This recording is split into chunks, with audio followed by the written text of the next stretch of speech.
Welcome to selfdiscoveryradio.com, where the orchard of wisdom is just ready for picking.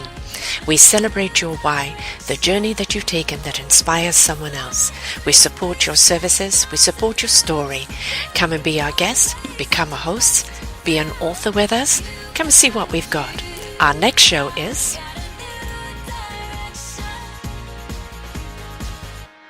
Welcome to Holistic Transformations Radio Show. Proud to be a part of Self-Discovery Radio. And remember that working together, we can change the world. And I'm your host, Diane Shaver. This is a premiere show, and our mission is to let listeners know that although the news and the events may not be great at the moment, at the same time, there are people all over the world who are solving problems and making this a better world for everybody. And we want to bring you as many of them as possible so that you can get an idea of how many people there are who are doing things that are making a difference. And they're going to be very different people, because I have some lined up. They're all different from one another, but what ties them together is their heart and their dedication. And I wanted to have someone very special for my first show, and mission accomplished. I've known Earl Bridges for several years now, and during that time, he's been available to support and help me in my endeavors and everybody else. He's just a giver. So I'll tell you a little bit about him. After having sold his company, Good Done Great, to your cause, he's continued his journey of trying to help make the world a more empathetic and caring place. Oh my God, do we need that? And now through a combination of using media as well as technology. He rebranded himself as a philanthropologist, I like that, and a filmmaker working on a travel television show on the messy business of global charity. The Good Road is the name of his show, and it features a winning formula of travel, philanthropy, and a dash of the unexpected, I'm sure, considering where you're going, which is exactly what public television needs today. On the television show, he travels the world with his longtime friend, Craig Martin, and they take the viewers to interesting places where unexpected things happen and where people are making a difference in the front line of global philanthropy. The show will be distributed on public television, this is so wonderful, in the US through WETA in Washington, D.C., and will have a national viewership here in the US. Their presenting station, WETA, is rejecting 10 million viewers for season 1. All right, I love that. He and Craig Martin also have a podcast called Philanthropology, and you can find that at www.philanthropologypodcast.com. And all of this will be up so you can find it easily. But I'm going to let Earl tell you his amazing story, because you're always doing something incredible. So go for it. What are you up to now? Oh, it's hard. Yeah, I think I've tried to string together, the things that I've always been interested in, which is really, what is this messy business of doing good, and how do you make a difference in the world? So that was really the impetus for the technology that we did at Good Done Great. How do you help large corporations to amplify the stories, communicate their brand? What better ways to talk about a brand than how you spend your time and your money? So it was kind of on that. But in that journey with the technology side, we started to realize that if we're going to get people really interested in the stories and the characters, first of all, you have to get them interested in the character. You have to fall in love with these people that are doing this good.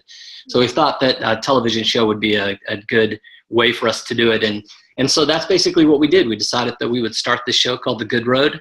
Craig Martin is somebody that has done filmmaking in about 90 countries.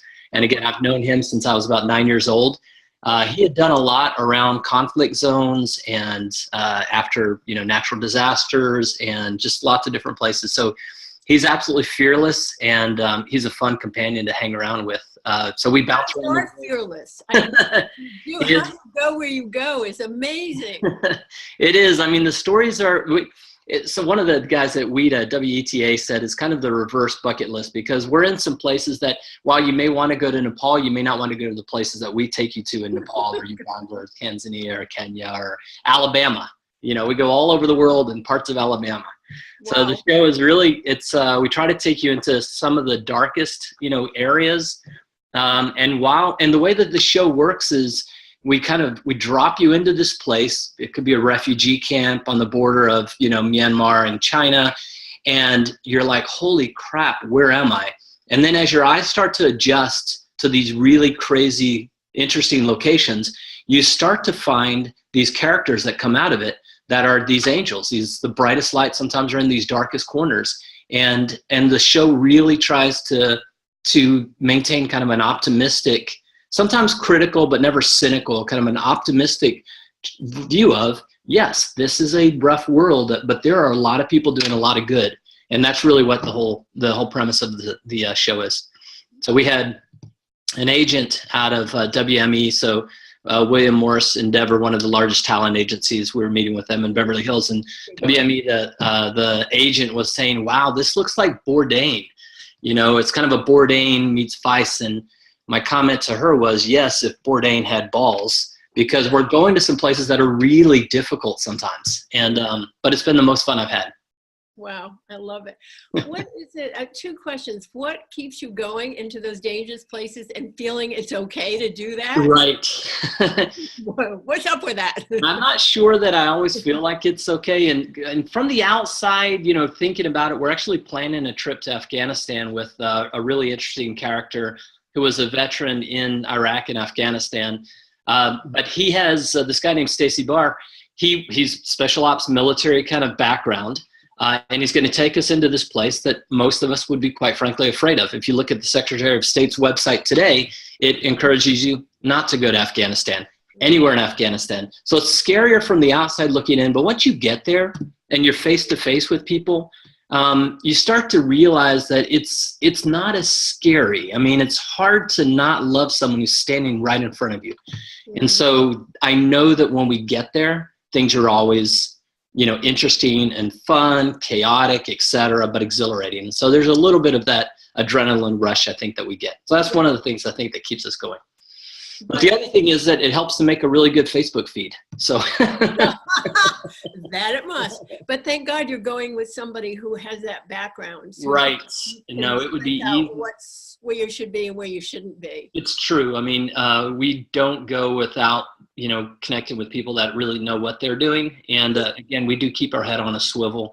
We're not naive. And again, we do rely on, you know, kind of local heroes, quite frankly, that can usher us in and make sure that we're, you know, acting appropriately.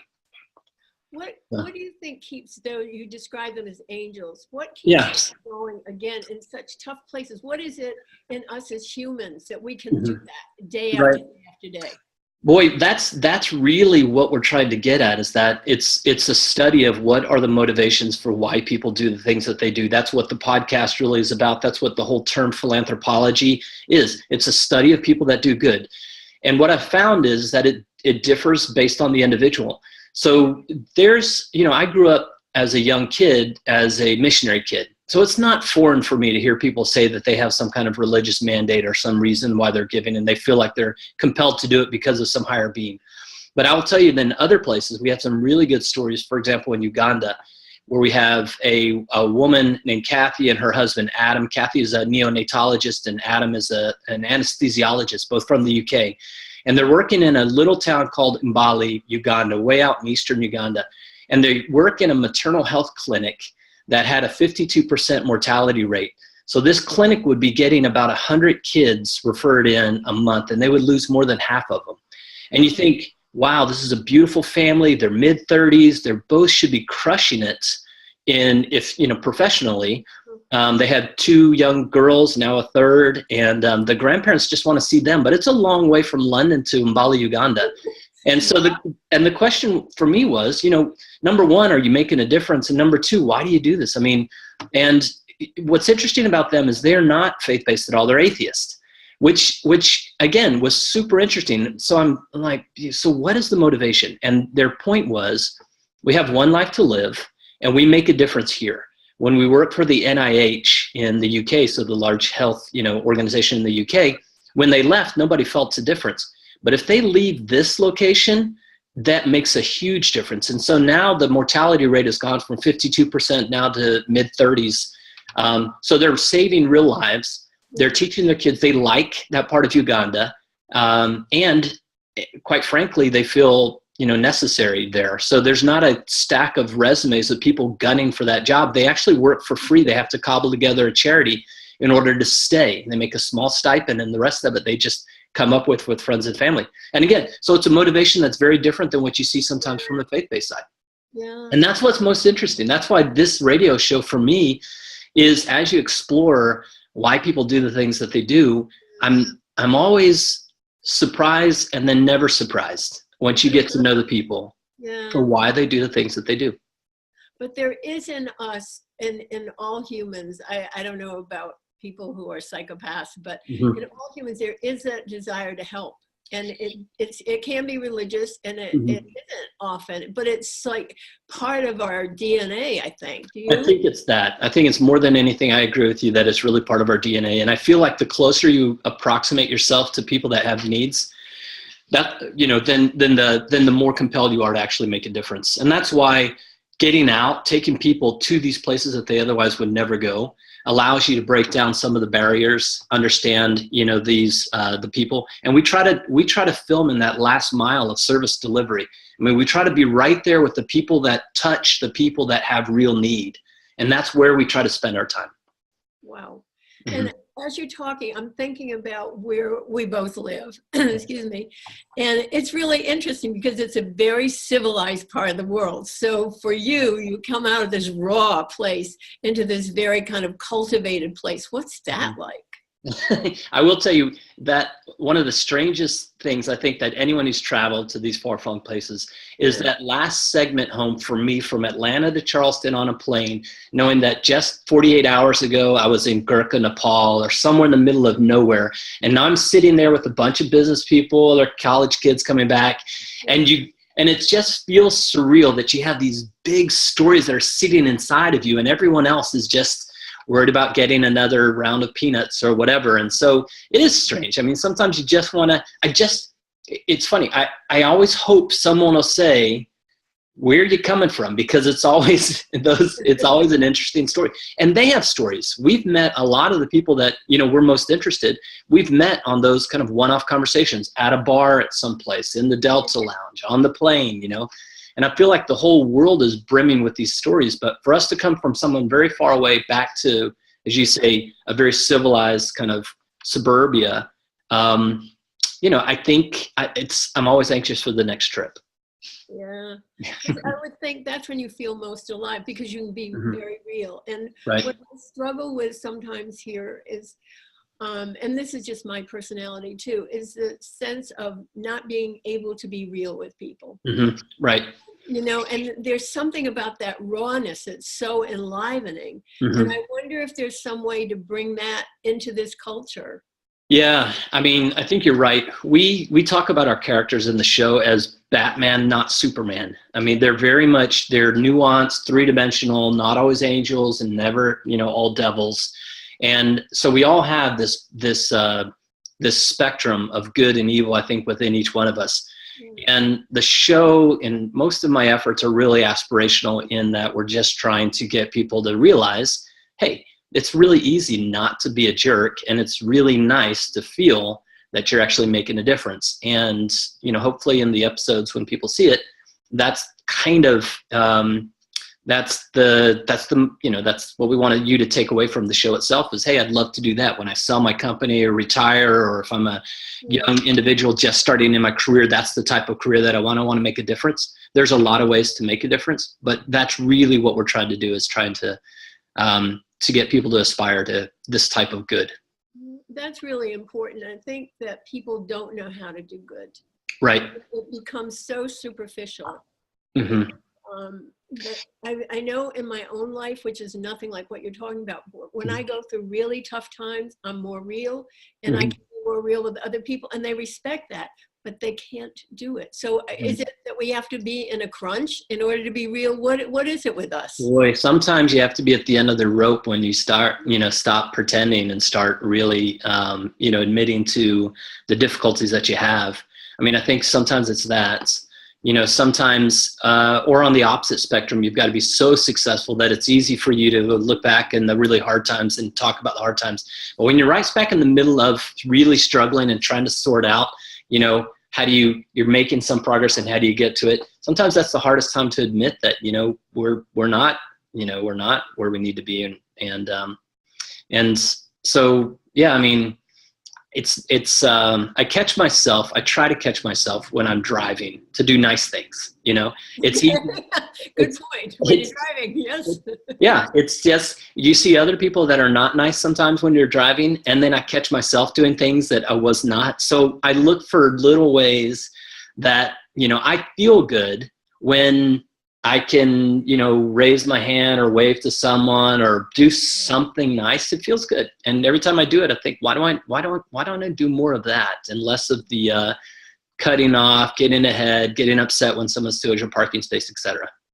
But what you're doing, you're fitting into another culture, and that's the norm of the culture. I don't mean people are rude here. I don't mean particularly here, not so much. Mm-hmm. But that's the norm of the culture. Right. And when you're out in the field there, people, I mean, what are they going to do? They can't hide anything they don't want to, and they don't care. Mm-hmm. Right. Well, and if the culture is negative, then you tend to respond negatively as well. It takes an awful lot to not respond. So if someone's in your face, says a mean thing, it's really hard not to retaliate. That's where it's kind of that fight or flight kind of, mentality that you get, which is, as you say, a really base emotion that we have. Yeah. And, I'm always surprised when people are not that way, that respond differently.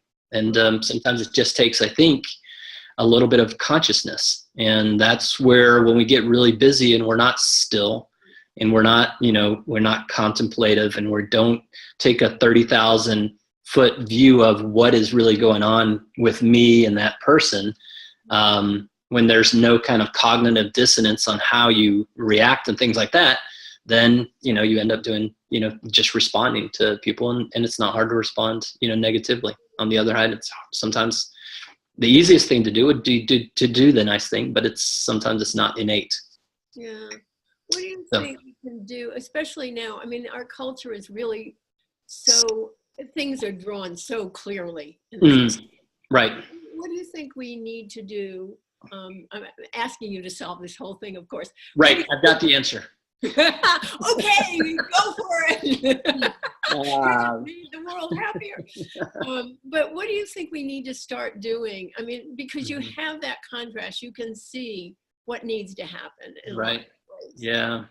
Boy, it is hard. It's hard when you look at, especially kind of the political landscape, not only in America, it's the same in Thailand. It's just as divided in Bangkok as it is here.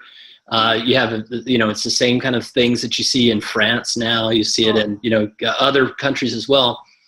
And I do feel like it does start at the very top, with a leader who leads in a way that is, that an admirable, kind of charitable leader. And they can be strong, and they can be a million other things, but they don't have to be a jerk, And so I think a little bit of it starts there. Yeah. And then I think a lot of it is, just you start with this radius of people that are closest to you, and you can, hold each other accountable. Yeah. So with the family and your children and your friends and the people in your community, and, it kind of extends out from there. Yeah, I like that. And I wonder sometimes and this is what I'm seeing, and you have fresh eyes because you've come from that other place, and we want to go back to that, and I'll get off of this in a minute, but what do you, I think sometimes that, and the accords in Poland, when they were talking about climate change, right? None of our government people were there. There were people from corporations from the U.S. There were governors there from the U.S. So I'm wondering if there isn't kind of something that can happen that has nothing to do with government whatsoever, that we just go ahead and do our thing. Right, maybe. I mean, you certainly see it in our home. We compost, and we try to, not be wasteful, and we try to, minimize the impact of our footprint, in the world. And we do the little things there. And then it's frustrating when you're trying to do it as a family, and then yet as a nation, you're less, you're not as committed to it as we do it, even in our family. So, if there's true, pure, frictionless kind of democracy, and all of us that are part of that, the democracy are acting in a specific way, you would hope that at some point bubbles up to, the larger, national who we are as, in our case, Americans, you know.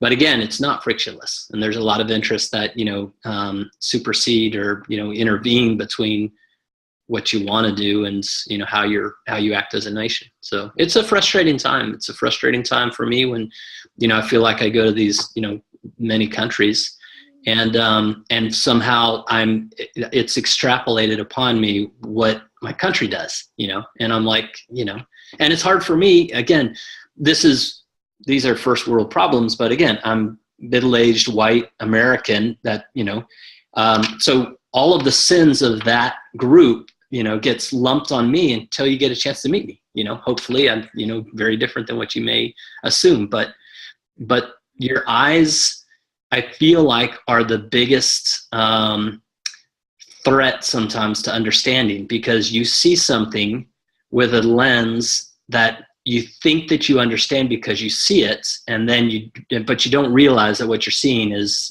you know, not at all what you're actually seeing. So I use that example of, you know, people consider Craig and I bouncing around the global south, oftentimes in, you know, Africa or Asia or places like that. And we look like this, you know, white savior kind of complex things. And that's not at all the motivation, but on the other hand, we're cognizant of it, and we try to respond to it. And, you know, and again, it's not too much to ask for us to be nice and overcome some of those stereotypes that you see of, you know, individuals. So Wow. yeah, stereotypes are hard. Yeah, I mean, because that's how we see the world. I mean, that's very clear, particularly in our country right now. Right. It's easier to see in this country than some of the other. France is getting pretty easy to see. Yeah, no, it's easy to see. Yeah. Yeah, and it's easier to deal with people with stereotypes. It takes a lot more to come from your heart and take the time and open your heart and be vulnerable, because that's what, when you meet someone and you really meet them, you have to be vulnerable. Well, and that's really what the show is. Our show is very much that. You know, what we're most excited about in the stories are when you can flip a narrative, you can flip a stereotype, you can show somebody that you didn't see it coming, the type of individual that they are. And I think the more that that's done, the more, you know, we're able to look past kind of the superficial, you know, surface appearances. So can you give us some examples of times when you're like your head just kind of spun around because you weren't expecting something from someone? Oh man, well, the Adam and Kathy story is actually, that's a really good story. But we've had other ones. We did a story in a little neighborhood outside of Mobile, Alabama, in a city called Pritchard, in a community called Alabama Village. And it's one of those, I wasn't sure that we wanted to, I wasn't that interested in the episode because I thought from the surface I already knew what the story was. The story is basically, it's the most violent census tract in all of Alabama, the highest killing rates in all of Alabama. And so, okay, I got it. It's an inner city ghetto, you know, violent thing. And there's a faith-based ministry there with this man named John and his wife Dolores, right? They're doing after-school programs and things like that. And I thought I've heard that story 100 times. I really thought I knew this story. But we had, I think it was Discovery Channel was looking at our show, and they said, you know, no one in Akron, Ohio cares about Uganda. Try to do some domestic stories, pepper it in. And so we called him up one Monday morning, called up John and said, all right, I think we'll go ahead. It's not that far from South Carolina down to Alabama. We'll go and we'll film an episode down there. And he goes, well, we're a little busy. We had a kid, one of our children, get shot yesterday, a kid named Mayo. It was the 30th person in their program in 15 years that had been shot and killed. And so I called my wife and said, you're going to have to pick up our daughter Lily from school because I'm headed down to Mobile with Craig, and we're going to go find out what this is like while it's raw and while it's real. We'll actually get a view for it. And that's the best decision that we made, because when we got down there, it really was very different than any other neighborhood that I've seen. And I've seen a lot of neighborhoods all over the world. And the work that they were doing really was interesting. And while we were at that memorial service, we were filming the memorial service that evening. We had these white balloons and candles and a big mural and a picture of Mayo there. And they were saying the prayer, and right as soon as the prayer ended, gunshots were happening 20 yards away from where we were at. And everyone stopped, but no one ran. And Craig was filming this 9-year-old boy. So everyone looks around and somebody says, well, you know, they ain't going to shoot the church, And then someone else says, well, they've done it before because there had been 5 bullet holes in this church in this neighborhood. And what you realize is that there's people that were living in a community that, again, this was a daily occurrence for them. In fact, we've been down there 6 different times, and every single time we were down there filming, we heard gunshots. We have a really good segment where Craig is interviewing this kid named Decino, and Decino says, it's a horrible story. But anyway, and as he's talking about the gun violence and no one cares, you just stop and you listen, then gunshots go off, and Decino's just like, see, that's, and Craig's like, how is it that you live in this kind of community? And what you find is from that, it's people are people. I mean, the circumstances are very different. If you're in a war zone like, Iraq, or if you're, in Alabama or something like that, I think what's most surprising to me is despite all of the chaos that goes around, what's reflected in the children, how they act, they play, they want to smile, they whatever, it just blows you away that, that they're in this situation, and yet they're still very much the same as kids, anywhere else. And I think that's some of the most poignant, things that you're just like, wow, it just brings you back down into an understanding that, fundamentally we're very similar, regardless of where we come from, culture, or whatever. And kids are sometimes the best way to illustrate that. So you were in an Alabama war zone. Yeah, I was in an Alabama war zone. That's a war zone. It doesn't matter. Oh, it was, yeah, I'm not kidding. It's, if people go to the website, our website, thegoodroad.tv, you'll see a clip, and in that clip, it looks like it's scary. And it was scary, but the more you were there, it's amazing how quickly you can acclimate to the surroundings. And the more you start finding people that you really love, even though on the surface, they look themselves quite scary. And that was some of the things. It's just dig just a little bit, spend just a little bit of time, find out a little bit about them, and you start realizing, you know what? They're not horrible. I mean, they may be Batman and not Superman, but they're not all bad. Nobody's all bad. Yeah, good to remember, I think. So tell me about the podcast. So who are you interviewing the podcast? Yeah, the podcast, well, we did it as a practical matter. It was an easy way for us to kind of vet a lot of these people that we had come in contact with. We're good friends with the TED group, the TED.com guys. So they have a fellows program, TED Fellows, and they were willing to put us in touch with anyone. But before we fly out to, say, Senegal and talk about female genital cutting or, whatever, we want to talk to the people that are there. And so the podcast was a way for us to interview people. And it can be a little bit more raw than we can put up on public television. If they want to cuss or whatever, they can be whomever they want on the podcast. So the podcast, Philanthropology, we've been interviewing people around topics, things like the white savior complex. We interview, people like, rappers and people that do television shows and just try to get their perspectives on these types of topics. Some of the other topics we do are, when money is the worst thing for charity, because sometimes we think, that's the only way to really respond or help is to give money. And sometimes that's, squandered or goes to the worst places, and so we hit those topics and we try to bring out people that have some perspective in each one of those, kind of areas. And so that's what we've done. The podcast will be a 10 episode podcast. Well, the 30-minute podcast. So they're short enough for a commute. And we try to tell some interesting stories. We try to grab you from the very beginning. In fact, one of our podcasts starts with the shooting of Mayo. We actually had that recorded. There was a guy doing an interview, and we actually have that, and that's how you start. And it jolts you from the very beginning. And then as you go through the conversations and stuff, you start to understand the situation and the story, much better. And that's what we try to do. Wow. So it's a jolt of caffeine in the beginning. Yeah, it sounds like, I was going to say, it's very interesting because you have been in some sort of real corporate kinds of things. I mean, right. was, and how do you have this instinct? Because it's really an instinct for this of people, and there is a distance that you have that's good.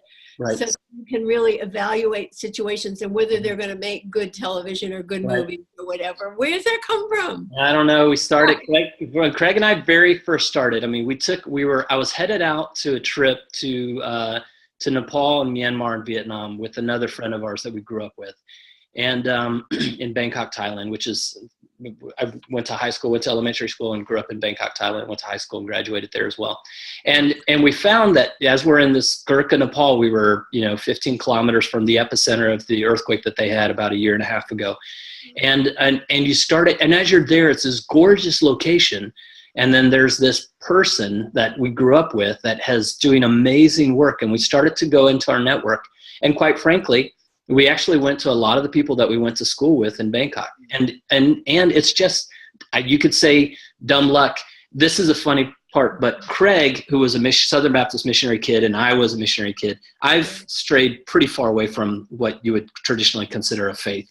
And Craig doesn't. Craig sees God's providential hand in everything. And I'm like, it's a damn it's just serendipity. It's just, so, but it just happens, it's luck. But so the school that we went to had some really interesting characters. If you pull out a $20 bill, you'll see it signed by a guy named Tim Geithner. Tim Geithner was the Treasury Secretary, and he was 3 years older than I was in this international school of Bangkok. Senator Tammy Duckworth, who's the senator from Illinois, who's lost both of her legs when she was shot down in Iraq. She went to our high school. She was a year younger than me, and she was a good friend with my brother. High school. Yes, the International School of Bangkok. So it was just this, so we started going. A lot of our friends had been Burmese refugees or came over when Saigon fell in 75 while I was still there. And they've gone off and done a lot of really interesting NGO kind of nonprofit charitable kind of works. And so we started to delve into people that we trusted, that we knew that we were vetting, because it's a really bright light that television shines on a story. And if these weren't legit people, then it's really easy for people to lose, faith in kind of our stories and storytelling and things like that. So we started there. And then from there, we just started meeting everyone. Everyone's like, I know exactly who you need to do a show on. And they'll tell us. And I'm like, I am always interested. Let's talk to them. Let's see if we can maybe do a podcast. I want to hear what kind of interesting stories they have. If we can get out to, like this place we're going to Afghanistan with this guy, Stacy. It was the same thing, on the surface, Stacy looks like a 6'6" kid from South Dakota. You get into it and you're like, holy crap, Stacy has some stories. And so that's what we do. We vet it. We look at the organization. We try to figure out, and we're not held to the fact that these are necessarily all great organizations. Sometimes the work, seems that it could be done better. But that's where I say sometimes we're critical. We're never cynical. I never lost faith in, kind of any of the work that we do. But that's what we do. We network and we meet a lot of people at bars, and we spend a lot of time at bars. So. I love it. It's perfect. Guided to a bar. Right. God's hand guided you to that bar. I get it. Totally. Right. I get it. All right. Yes. But you kind of grew up in a war zone too. So in a way, this kind of conditioned you in a way. It's right. not harmed you. It is true. Sometimes you forget what's interesting. We did an episode back in Thailand about a month ago. We were shooting, and we're back in the place. We speak Thai. We know the place, and Bangkok's changed. Bangkok's changed a lot in that time, but you forget. So in every episode and every trip that we take a couple of guys as shooters or audio or drone guys or whatever, who haven't really traveled to that location because I heard an old saying from an old missionary guy. He said, you only know Bangkok in your first 15 minutes or after 15 years, because everything in between, you've lost what you knew and you don't really fully understand all the nuances of the country there. And I think that's true. You get someone with fresh eyes to see it in a way, and we try to, and we bounce it off. We have discussions. People's, and it's always funny because if it's a camera guy, they'll get tied into, whatever it is that's interesting to them. They're shooting B-roll. So we had one kid that fell in love with chickens. Well, if you go in the global South, there you see a lot of chickens and goats. Well, we have a ton of footage on chickens. And again, and again, it becomes white noise for a lot of us. If you've been in that area, you just don't even notice them anymore. Or you're in Bangkok, you see monks all the time, and they just become a backdrop. Or motorcycles. There's motorcycles everywhere, and a lot of them, and you just never really notice it. It takes someone to take a picture of 6 people on a motorcycle to say, oh yeah, I forgot how unique that is. Yeah. Uh, So where are you off to next? well, Afghanistan will be our next one. We'll go in February, and this is an interesting story because this guy Stacy Bear, he came back, he became suicidal coming back from war, and he got to the point where a buddy of his called him up and said, how are you doing? Stacy said, I'm either thinking of re-upping or killing myself. And the guy said, well, before you commit suicide, why don't you wait a week, come on out to Utah and go climbing with me? And he found himself in the outdoors. He finally found the fraternity, kind of this, adrenaline, kind of all the things that he felt like he was missing or whatever in war here in peacetime. And so he's very much an outdoors kind of guy. He's gone back to Afghanistan and Iraq and some other places, and he's done these outdoor expeditions. So for us, Afghanistan will be a ski challenge. A lot of times you don't think of Afghanistan as a really interesting ski kind of place. You think of it as desert or whatever it is that your impressions are. So we're going to go with him. We're going to go out to this Afghan ski challenge. He's going to be filming a short. He had another movie called Adventure Not War that showed at Tribeca this past time and did really well. And so, again, just a cool person to hang out with. And so we'll do Afghanistan. We're already looking at season 2. Season 2, we're looking at, we are looking at Senegal, Western Africa. We're looking at kind of the Kashmir area, so Indian, kind of Pakistani areas. We're looking at Brazil. We'll go back down there. We'll probably do something in Kazakhstan. So we have an interesting thing, and that's sometimes underreported or not really talked about. And then we have a really interesting story in Bosnia that we're trying to do. But again, we're open. If people have ideas, I'm always up for a good story. If you got a good story, good character, I'd love to hear it. So no resorts? Should we put it down to no resorts? Okay. It's rough when we travel. It's really rough. We did a Kenya to Tanzania on motorcycles and vans and packing up, late at night in tents and getting up and getting on the road by 5:30 in the morning.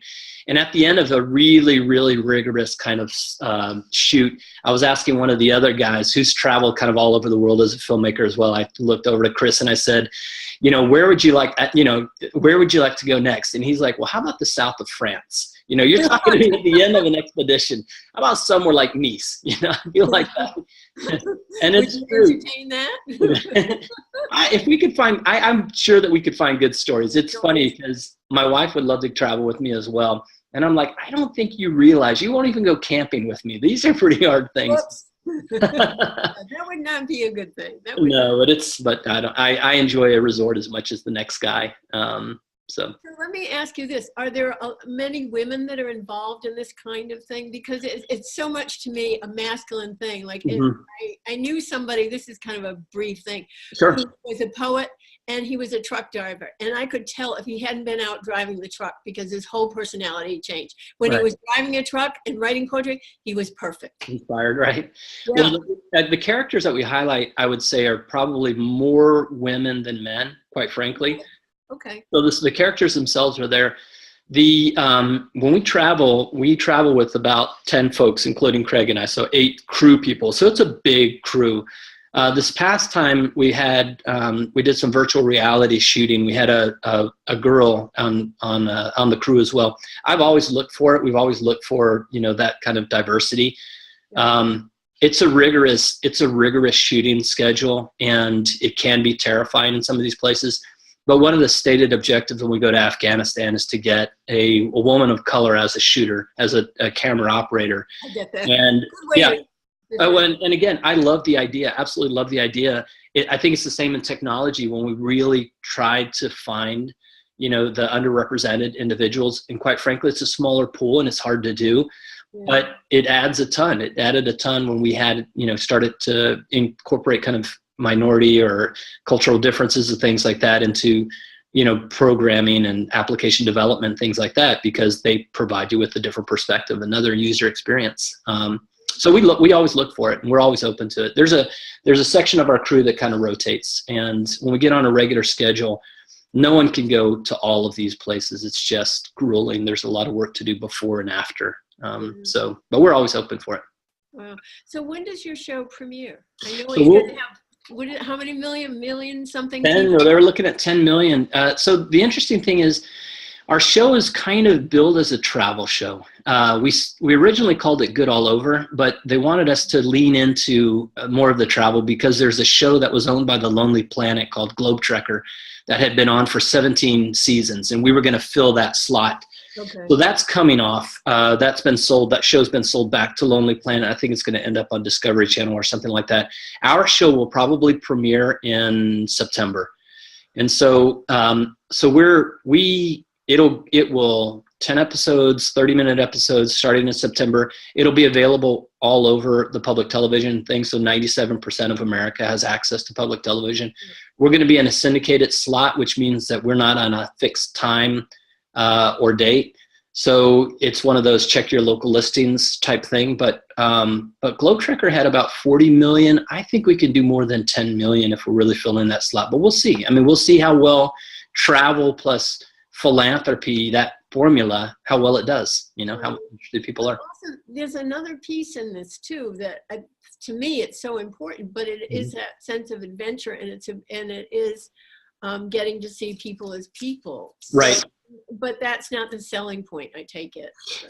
Oh, I think the selling point is on the surface when you look at it. It's one of those, it's almost an escapism thing. I'd love to go on that trip. It's almost like those. Who wants to go to Afghanistan? I'll tell you, there's no shortage of people that would, gear up and go with us on the shoots and things like that. So we always have that. But it is one of those things, you mentioned that reverse bucket list, but it's kind of like those food shows where people were eating scorpions and you watch it, but then some people are repulsed and other people say, I think I could do that. I think it's kind of that for us with the show as well. Some people were like, I could totally see myself going there. And other people are like, I would never go there. So we try to evoke some kind of emotion in these locations. And then the characters themselves, you will fall in love with. Yeah, I can't wait for this. Yep. I'm so excited because I've seen the ones that you sent me and I'm so grateful for that. And I've gone on and looked at your site too. Yeah. So then what? After you do that, how many seasons do you want to do? Do you want to keep on doing this? Do you want something different? What do you want? WETA, I mean, they're a big player. They're the third largest public television site. They do all the Ken Burns movies. They do, NewsHour. They produce a lot of that. So they want us to have multiple seasons. So we're trying to look at what would 5 seasons look like. And then depending on how we progress and the show grows, again, it could be this. We could do this till the day we die, and hopefully that's sometime in the future. Far future, and not next month. Yes, and not on our next trip. No. But right. you would be happy doing this. It seems like you feel so alive. It's fun, and it is a franchise. There's a podcast. We're doing a lot with virtual reality. There's a place to explore. I think virtual reality before we go on. So the virtual reality. So we've gone and we've taken crews that have shot in lots of different, Hollywood kind of worlds, but are now exploring what virtual reality is. So we went to Thailand. We stick the camera, the 360-degree camera, which is about the size of a basketball, about a $35,000 camera, and you can sit inside of a tuk-tuk, one of those little scooter-looking things, with me as I'm tooling around. So you can actually put on the headset. You can look.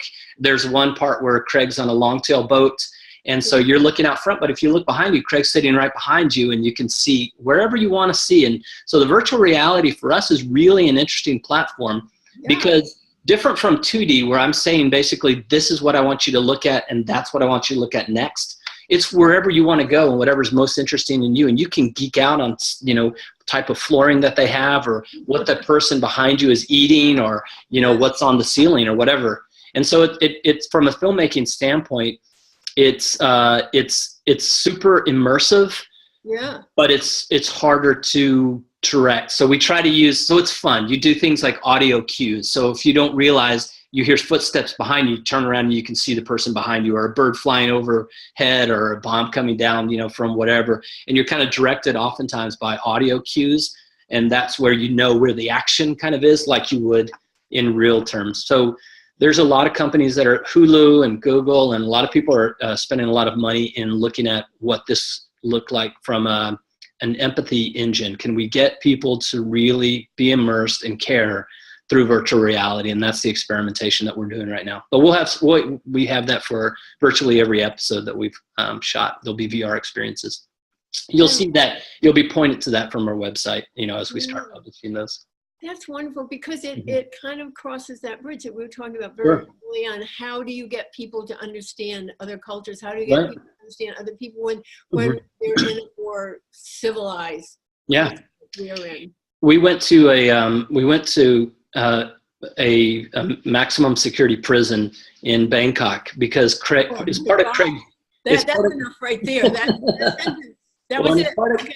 Craig's dad, when we were kids, had started this prison ministry a long time ago. So it's part of the backstory of who Craig is and what he was doing in Bangkok when he was a kid.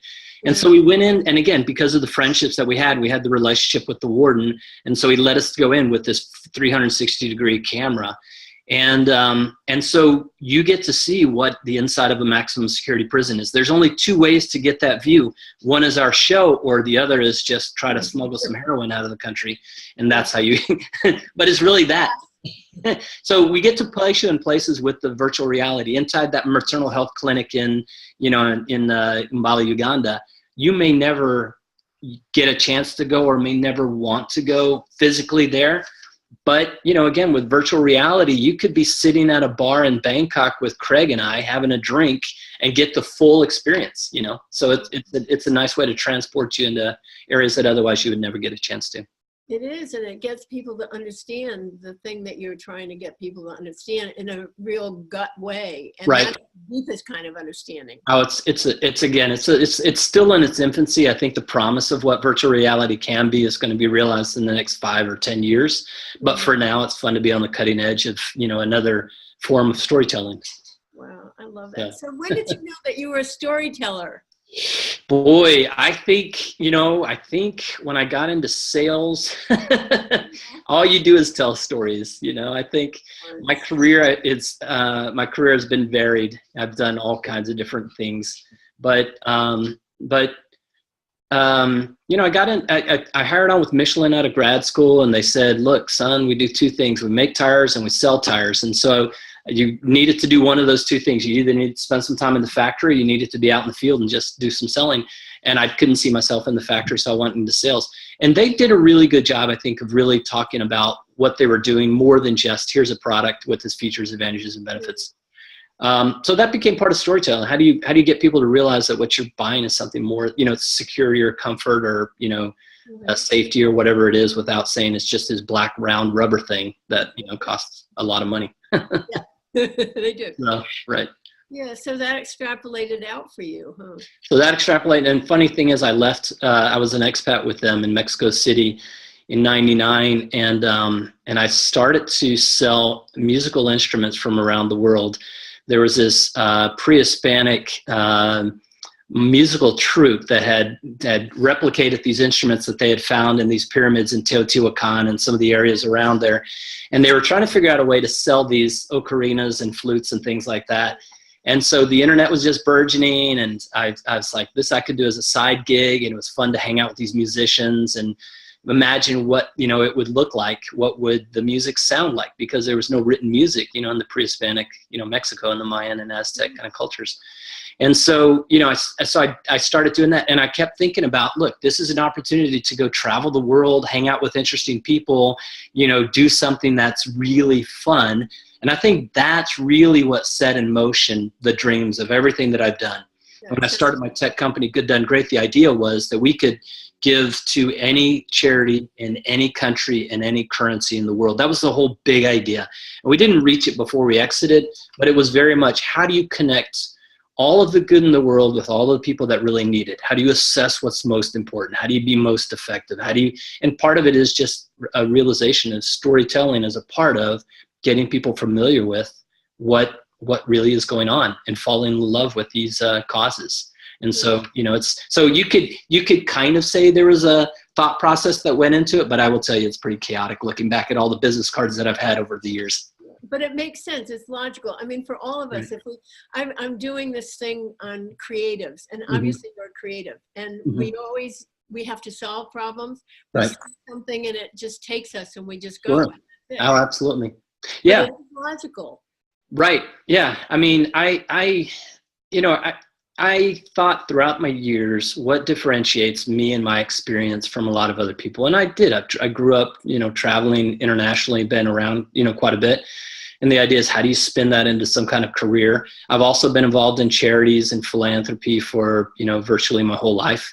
And so you can't, as my dad was the missionary. I always say I was a missionary kid. Dad was the missionary and I was the kid. But in and around that, you find people that had needs. And so you grapple with these questions of, what is the best thing to do? And, and how do you react to someone who's begging, in arguably a really difficult thing? And you spend your whole life just in and around thinking about how can this be better and what makes a difference. So for me, it's kind of those two things. It's kind of the international, and it's kind of where's the good and how do you do good and who's doing good kind of thing. And I think that's been the theme. That's when I feel most, I guess, happy or fulfilled, is when I get a reaction from a viewer or somebody where they have seen, that moved the needle a little bit on their, emotional, empathetic kind of, scale.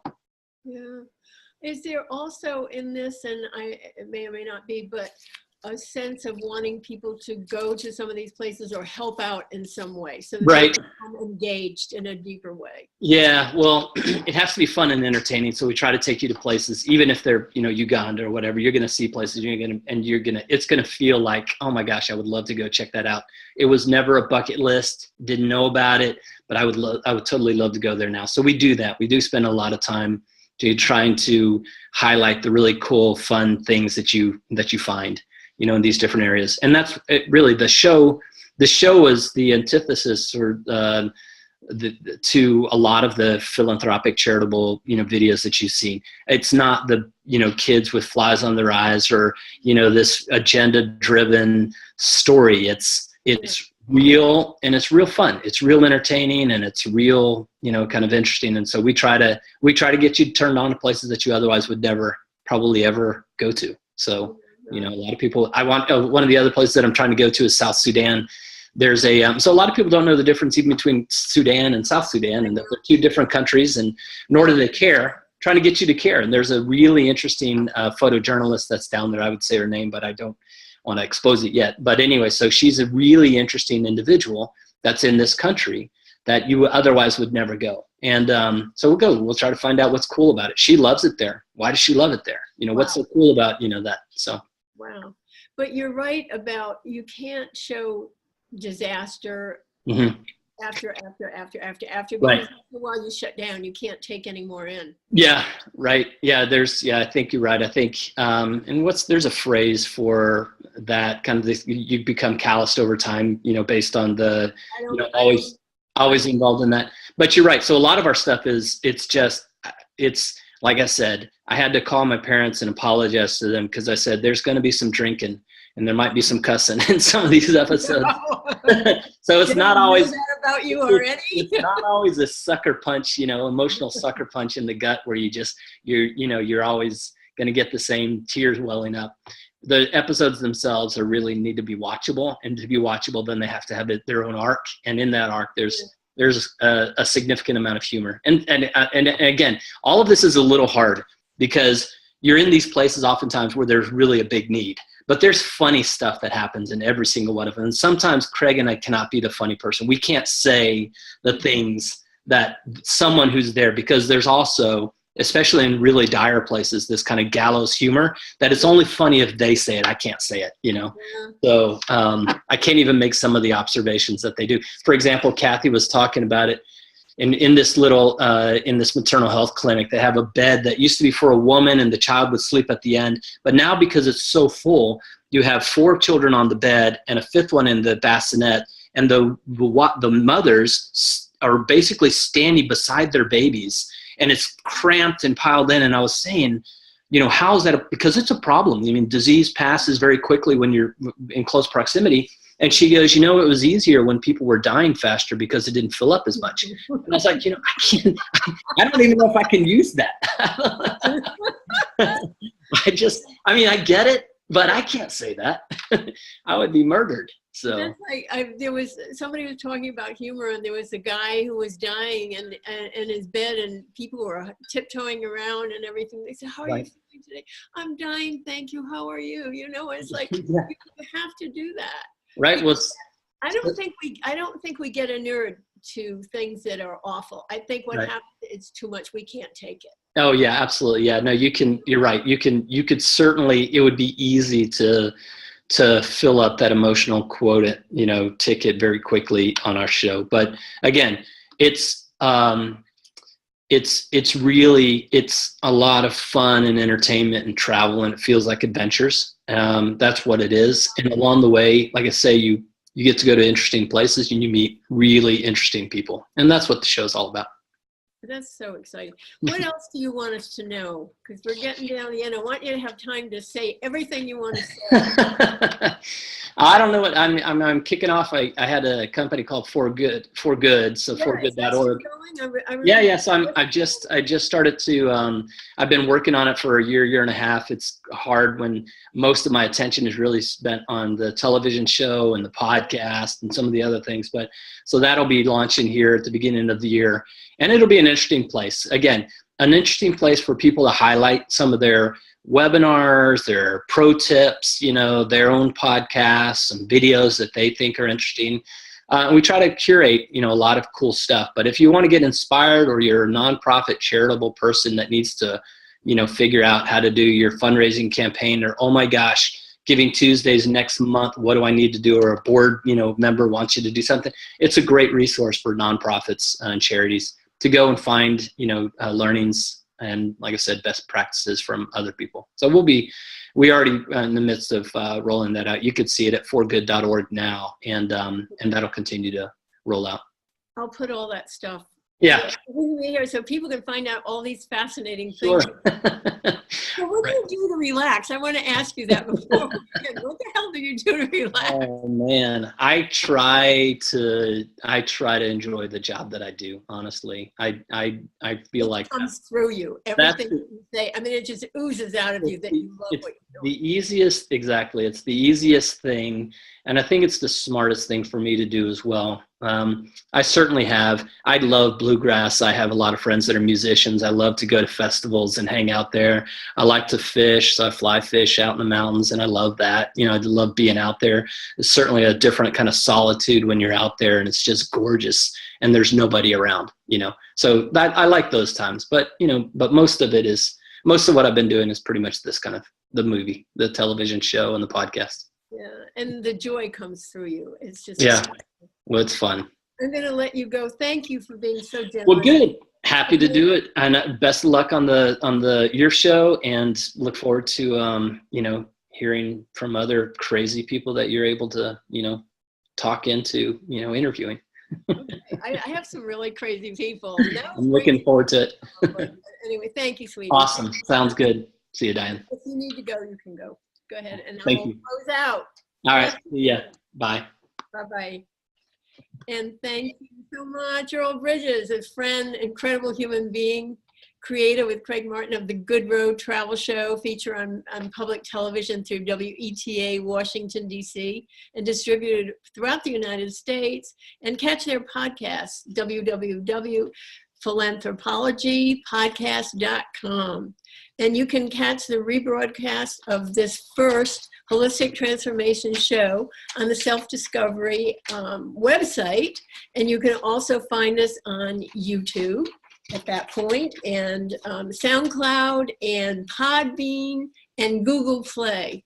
So thank you for being with us. We will see you in 2 weeks. And this is Diane Shaver signing off for Holistic Transformations. And remember, working together, we can change the world.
For more wonderful shows like this, please go to selfdiscoveryradio.com, podcasts, and see our lineup. And if you wish to support us, we have a funded button. Please stay tuned for our next show.